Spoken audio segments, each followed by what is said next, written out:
Servus, Männer, it's Red Pill Germany again. Last week on April the 3rd, there were parliamentary elections taking place in Hungary, and the outcome was a little bit surprising, and I want to say a couple of words about that. So the old Prime Minister of Hungary, Viktor Orbán, will be the new Prime Minister as well, as he, with his Fidesz party, together in a coalition with the KDNP, they won a landslide victory, securing them a two-thirds majority in parliament in seats. In today's talk, I want to tell you what the German media, but also other international media had to say about it, and then I want to give you my opinion on that. In short, many mainstream globalist commentators and media outlets said that the elections were skewed and not fair, whatever that means. So I will today go through their list of accusations and of problems and grievances they had with this election that was a landslide victory, and then I want to put this into a comparison with what we have in Germany here, what our elections look like and our political system in Germany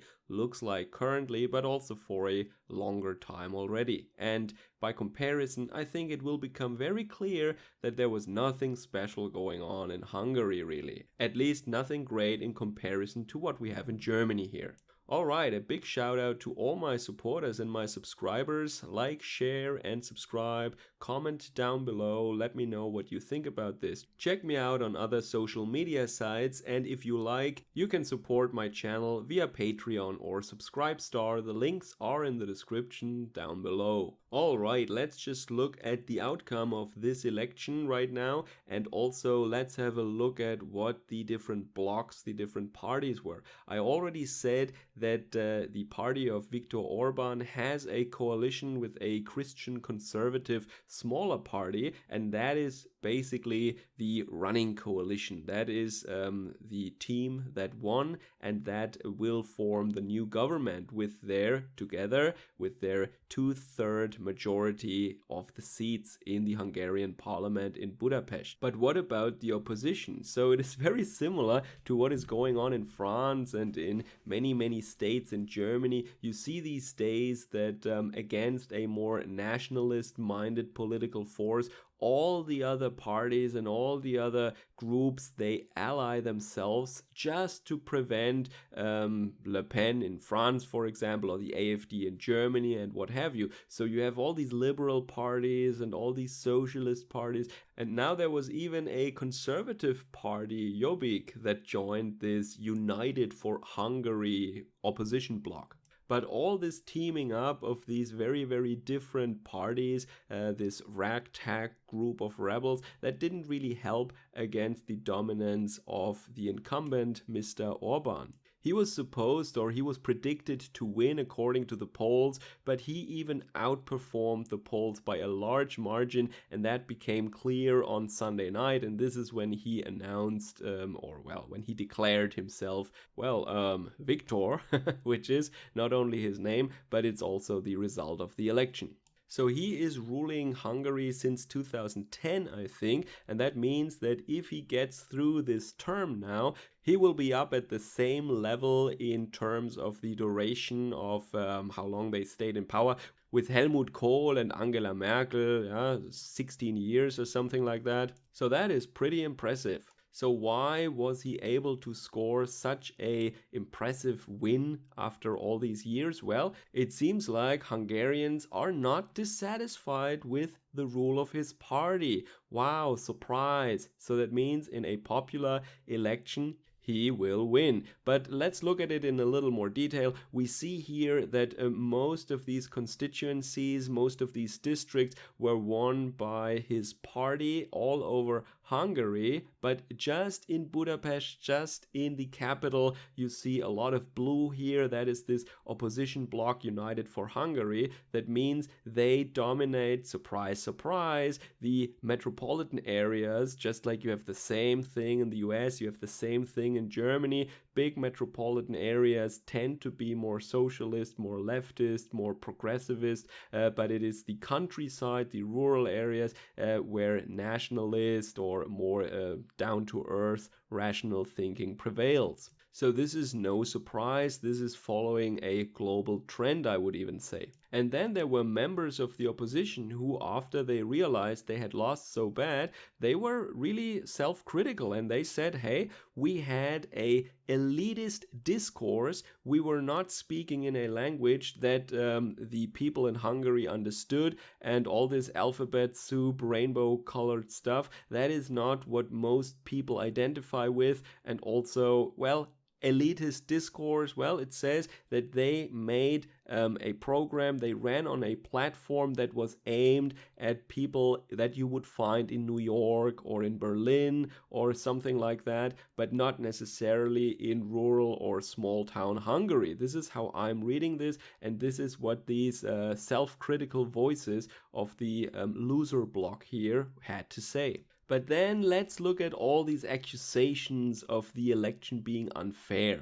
Well, did we see things here on the same level as in the US, where it was organized in a horrible way, where lots of ballots were, well, let's say they disappeared and they reappeared and then they came all in a bunch and nobody really knew what was going on and how the votes were counted. People were not allowed to watch and all these things. Well, none of this happened there. There were, of course, international observers there. There were a lot of people that tried their hardest to find something that they can complain about, and they found nothing, absolutely nothing. They said it themselves that the conduct was spotless, it was very orderly, there were real alternatives, there were Green Party, Socialistic Party, very progressive parties and conservative parties. So that is one thing where you can have not democratic elections, when you don't allow real alternatives, when all the parties are basically socialist parties. Well, then it's not really an election. And this was not the case here. They said there were real alternatives, the voting was smooth, it was carried out in an orderly fashion, there was no wrongdoing whatsoever. And this is more than what we can say about elections in Germany or in the US, for example. So what were their concerns? Because their verdict is that the elections were unfair. So what are they basing this on if there were real alternatives and the voting was done in an orderly fashion? What is their criticism? Well, there are two main criticisms here, and the first one is that the media, the broadcasting, the state or the public media, they were very much in favor of Viktor Orbán's party, and they didn't give enough airtime to the opposition speakers, and they are not really covering them in a 100% neutral way. Well, I had to laugh out loud when I read that this is their big criticism of the Hungarian election. I thought to myself, what?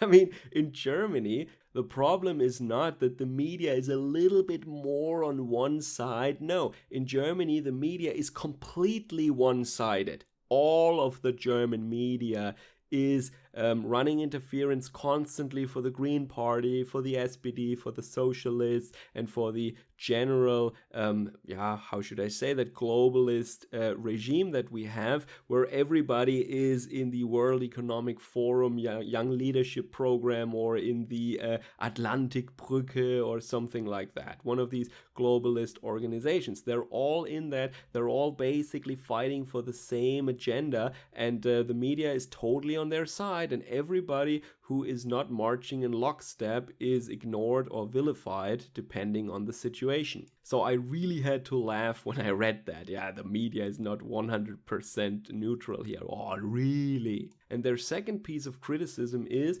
that there were funds that were funneled into the campaigning or into the Orbán campaign, where you don't really know if this is a state budget or government funds or something. So that means that the party financing and the financing of the campaign is a little bit obscure. All right, let's look at Germany. Well, of course, the SPD and the CDU have more money than other parties because they're the biggest party. And also, they are receiving a huge amount of taxpayers' money that is not going officially to the party, but to some kind of an NGO. But these hundreds and thousands of NGOs that we have in Germany, well, guess what? There is no conservative NGO. Guess what? There is no nationalist NGO. They're all Green Party and socialist, globalist NGOs. And they're technically not the state, and they're technically not a party, but the people who are active there, they are at the same time in some youth organization or in the party itself, and they are heavily affiliated. So all these environmentalists and climate NGOs, they're of course all affiliated to the German Green Party, and there are huge chunks of federal budgets of our ministries that are funneled directly into these NGOs, and they are of course very active during a campaign. So what is that? Yes, you were so clever. Oh, you didn't give the state money or the government money or the ministry funds directly to a political party. No, you first funded an NGO and then you gave the money to them. Wow, that's a completely different story then, and so constitutional. And this is what's going on in Germany. There are hundreds of billions of euros that are going to these propagandistic organizations that are basically affiliated with these major globalist German parties. And now I read this accusation about, oh, there is a little bit of trouble with the financing of the strongest party in Hungary. No, really? Wow, that needs to be investigated. That is huge and unheard of, and we don't have that in any other country, right? The Democratic Party in the US, no, I mean, they would never do something like that. There is no Clinton Foundation and there is no BLM, no, and they don't get any money. No, that doesn't exist. So those were the main criticisms and those were the main points why these international observers think that the Hungarian election was not completely fair or clean or whatever, and they cannot find real tangible reasons for that, and they have to admit themselves that it was a clean election, and the only criticism they have can be found 1,000 times stronger in Western countries or in Germany, for example. So in the US and Germany, we saw things that were going in the same direction, but they were much more insane at a much higher level, and there is more. In Germany, for example, there are things going on that these people, these international observers, couldn't even find in Hungary. And I will tell you now what this is. So, for example, we have a secret police in Germany, and that secret police is infiltrating and spying on the opposition party in Germany. And not only do the globalist parties have more money to put up placards and billboards and stuff like that. No, the billboards of the opposition party are routinely destroyed and taken down by the youth organizations or by these NGO members basically working for the establishment parties in Germany. So it's not just that they have less money, the billboards for campaigning that they can put up are vandalized or taken down. So was the last election in Germany then free and fair when this stuff is going on all over Germany and nobody was ever accused of it or had ever go to jail, according to my information at least? And then of course all the oppression that is going on, all the harassment of members and their families of the opposition party in Germany. Did this really take place in Hungary too? Do they have these problems too? Or is it actually by comparison a very free and open society after all? I mean, if opposition members were attacked or intimidated